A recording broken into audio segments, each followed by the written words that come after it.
ಇದೀಗ ಬೆಂಗಳೂರಿನ ಇತರ ಪ್ರಮುಖ ಸುದ್ದಿಗಳನ್ನು ಫಟಾಫಟ್ ಅಂತ ನೋಡೋಣ ಜಸ್ಟ್ 5 ನಲ್ಲಿ. ಆನೇಕಲ್ ತಾಲೂಕಿನ ಯಮರಿ ಬಳಿ ಬಿರುಗಾಳಿ ಮಳೆಗೆ ಬೃಹತ್ ಜಾಹೀರಾತು ಫಲಕ ಉರುಳಿ ಬಿದ್ದಿದೆ. ಸರ್ಜಾಪುರ ರಸ್ತೆಯ ಯಮರೆ ಗೇಟ್ ಬಳಿ ಘಟನೆ ನಡೆದಿದೆ. ರಸ್ತೆ ಪಕ್ಕದ ಜಮೀನಿನಲ್ಲಿ ಅಳವಡಿಸಿದ್ದ ಜಾಹೀರಾತು ಫಲಕ ಇದಾಗಿದ್ದು ಬೈಕ್ ಶೋರೂಮ್ ಆವರಣದಲ್ಲಿ ಬಿದ್ದ ಪರಿಣಾಮ ಭಾರೀ ಅನಾಹುತವೇ ತಪ್ಪಿದೆ. ಒಂದು ವೇಳೆ ರಸ್ತೆಗೆ ಉರುಳಿದ್ರೆ ಭಾರೀ ಅನಾಹುತ ಆಗ್ತಿತ್ತು.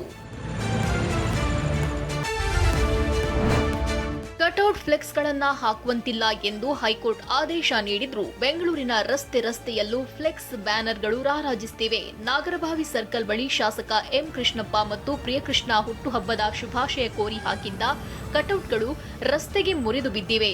ಕಾರೊಂದು ಜಖಂಗೊಂಡಿದೆ. ಕಟೌಟ್ ಬಿದ್ದ ಪರಿಣಾಮ ಗಂಟೆಗಟ್ಟಲೆ ಟ್ರಾಫಿಕ್ ಜಾಮ್ ಉಂಟಾಗಿತ್ತು. ಹೊಸಕೋಟೆ ತಾಲೂಕಿನ ತೆನೆಯೂರು ಬಳಿ ತಹಶೀಲ್ದಾರ್ಗೆ ಧಮಕಿ ಹಾಕಿದ್ದ ಆರೋಪಿ ಅರೆಸ್ಟ್ ಆಗಿದ್ದಾನೆ.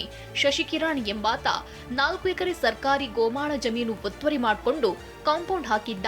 ಸ್ಮಶಾನಕ್ಕೆ ಜಾಗ ಇಲ್ಲ ಎಂದು ಸ್ಥಳೀಯರು ದೂರು ನೀಡಿದ್ರು. ಹೀಗಾಗಿ ಇವತ್ತು ತಹಶೀಲ್ದಾರ್ ಸ್ಥಳ ವೀಕ್ಷಣೆಗೆ ಬಂದಿದ್ದ ವೇಳೆ ಆರೋಪಿ ಶಶಿ ಹೊಸಕೋಟೆ ತಹಶೀಲ್ದಾರ್ ಸೋಮಶೇಖರ್ಗೆ ಧಮಕಿ ಹಾಕಿ ಹಲ್ಲೆಗೆ ಯತ್ನಿಸಿದ್ದ.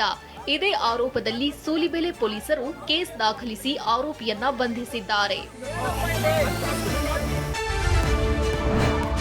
ಗಾಯತ್ರಿ ನಗರದ ಮುಖ್ಯ ರಸ್ತೆಯಲ್ಲಿರುವ ಮೆಡಿಕಲ್ ಶಾಪ್ ಒಂದರಲ್ಲಿ ಅಗ್ನಿ ಅವಘಡ ಸಂಭವಿಸಿದೆ.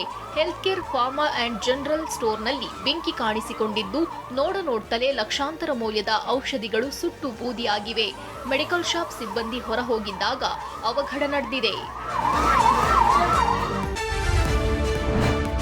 ಪುಲಿಕೇಶಿ ನಗರದಲ್ಲಿ ಪೊಲೀಸ್ ಅಧಿಕಾರಿ ಸೋಗಿನಲ್ಲಿ ದರೋಡೆ ಮಾಡುತ್ತಿದ್ದ 5 ಅರೆಸ್ಟ್ ಆಗಿದ್ದಾರೆ. ಬಂಧಿತ ದರೋಡೆಕೋರರನ್ನ ಆಯಿಷಾ ಫರ್ಹೀನ್, ಅಸ್ಗರ್, ನಜೀರ್, ಜಕಾರಿಯಾ ಮತ್ತು ಓರ್ವ ಅಪ್ರಾಪ್ತ ಎಂದು ಗುರುತಿಸಲಾಗಿದೆ.